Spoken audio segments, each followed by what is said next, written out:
Fala pessoal, tudo bem com vocês? Hoje aí ó, o primeiro vídeo do canal. Antes de iniciar o vídeo, eu gostaria de agradecer por quem assistiu o primeiro vídeo, quem compartilhou, quem curtiu, quem fez um comentário, quem se inscreveu no canal. Muito obrigado mesmo, valeu pessoal.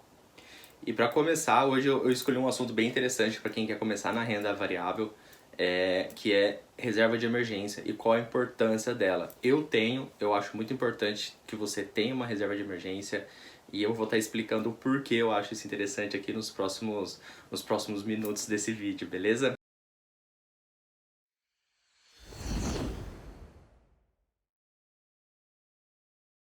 Então assim, por que eu acho legal você ter uma reserva de emergência? Um exemplo muito usado na internet e que eu costumo usar é o seguinte: imagina que você bateu o seu carro, você teve um gasto de R$ 3.000 com esse carro e você não tem uma reserva de emergência, mas você tem investimentos na renda variável. Você precisa pagar esse carro e precisa ser à vista, não pode ser parcelado. Você tem algumas opções aí, uma delas é pedir dinheiro para parente, e a segunda dela é retirar da renda variável e pagar esse custo que você teve que não era previsto. Normalmente, vamos supor que você não vai pedir o dinheiro ao seus parentes não têm esse dinheiro para te emprestar, e aí você resolve retirar isso da reserva da renda variável. A renda variável, ela tem variações, e talvez o dinheiro que você colocou inicialmente seja menor do que o tá agora. O mercado, ele não é uma loucura, mas ele tem variações e, tipo, dependendo das notícias, de como anda o mundo. Então, por exemplo, só pelo Covid, os mercados estão todos em baixa, por exemplo. Então assim, se você for retirar o seu dinheiro e vamos supor que você investiu 3.000, agora tem a 1.500, não tem mais os R$ 3.000, ou você investiu 10, tem 5. Então você vai ter que retirar esse dinheiro, assumir o prejuízo para pagar a manutenção do seu carro que não era prevista. Com a reserva de emergência, tirar esse dinheiro da sua reserva, você ia pagar o carro, seus investimentos iam continuar lá, sem alteração nenhuma, porque você comprou eles pensando a longo prazo, 10, 20, 30 anos, ou talvez nunca tirar. Então, tipo assim, tá lá intacto, a ideia é essa, é não mexer lá. Então você te retira da reserva de emergência, paga essa manutenção do carro e com o tempo você vai repondo a sua reserva de emergência para ficar tranquilo. Esse é o motivo por que ter a reserva de emergência. Um outro assunto é você ter sido mandado embora, você é uma pessoa CLT, você tem 5 meses de garantia do seguro-desemprego, mas em 5 meses você não conseguiu um emprego. Então você começa a consumir a sua reserva de emergência em vez de mexer na renda variável. Novamente, é uma segurança que você tem. E aí, por exemplo, vamos falando bastante de exemplo.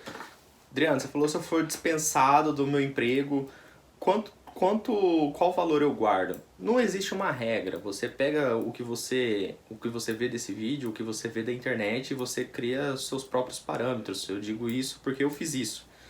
Então assim, se você é um CLT, você tem carteira assinada, como você tem a garantia de 5 meses de seguro-desemprego, as pessoas falam para você guardar 6 meses dos seus gastos fixos. Então, ou seja, você ganha 2.000, por exemplo, os seus gastos fixos são 1.000, você guarda R$ 1.000 por 6 meses, então R$ 6.000. Se você for uma pessoa autônoma, para você guardar 12 meses dos seus gastos fixos, eu, por exemplo, o que eu fiz foi guardar 10 meses do meu salário. Então assim, eu não, nenhum nem outro, eu criei meu próprio filtro e eu mesmo fiz lá então 10 meses do meu próprio salário.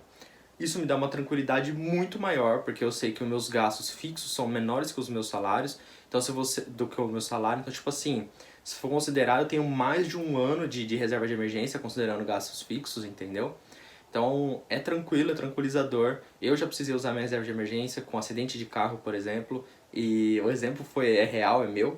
E eu fiquei tranquilo em usar minha reserva de emergência, meus investimentos ficaram lá sem alteração nenhuma. E agora é só partir para a parte de repor essa reserva de emergência e ficar tranquilo de novo. Então assim, essa é a importância de ter, o porquê ter uma reserva de emergência. É isso que ela te traz, essa garantia, essa tranquilidade.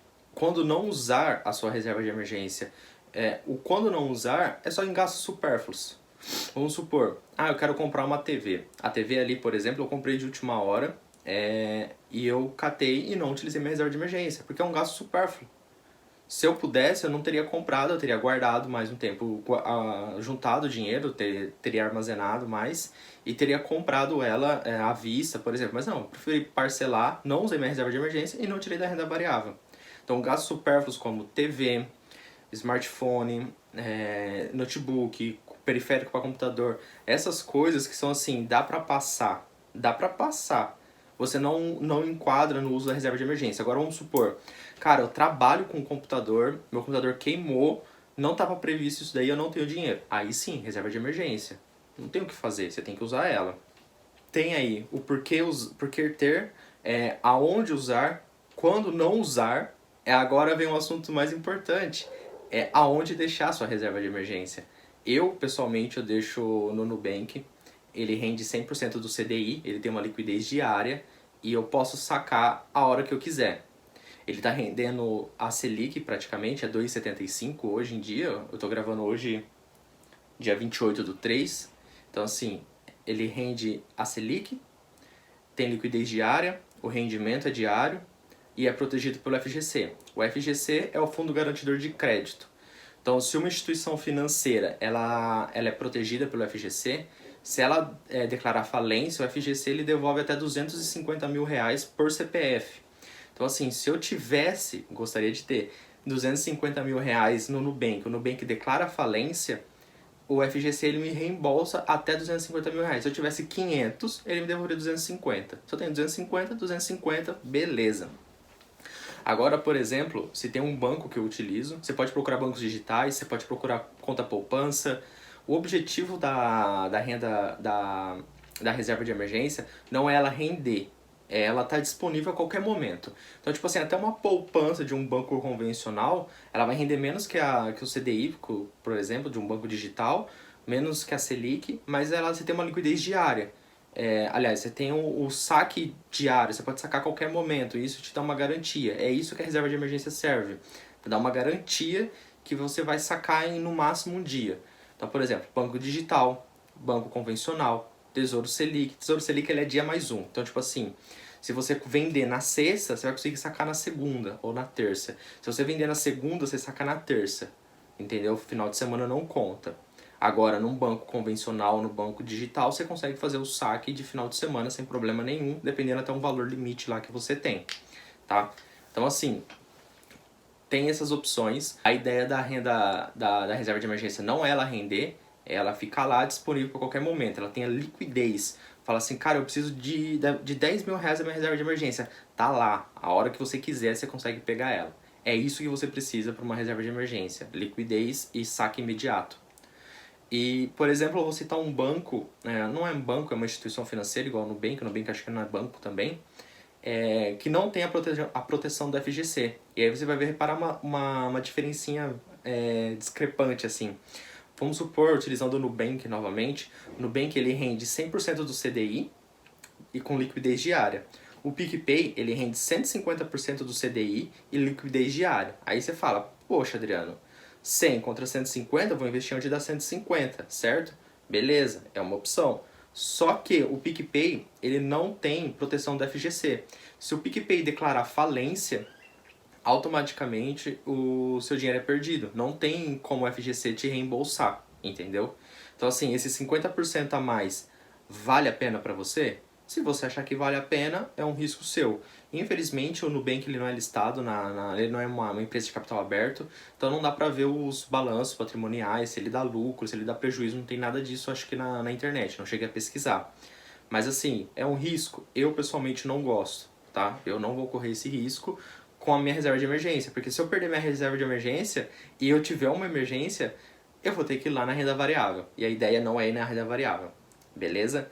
Então assim, galera, expliquei aqui, acho que ficou bem explicado, deu para entender, tá dando quase 10 minutos de vídeo, mas eu expliquei o porquê ter, aonde usar, quando não usar, aonde deixar, a quantidade, lá os 6 meses se for CLT, ou os 12 se você for autônomo, ou você cria o seu próprio filtro igual o meu, em vez de colocar gastos fixos, você coloca seu salário, você coloca 10 meses, 12 meses, 3 meses.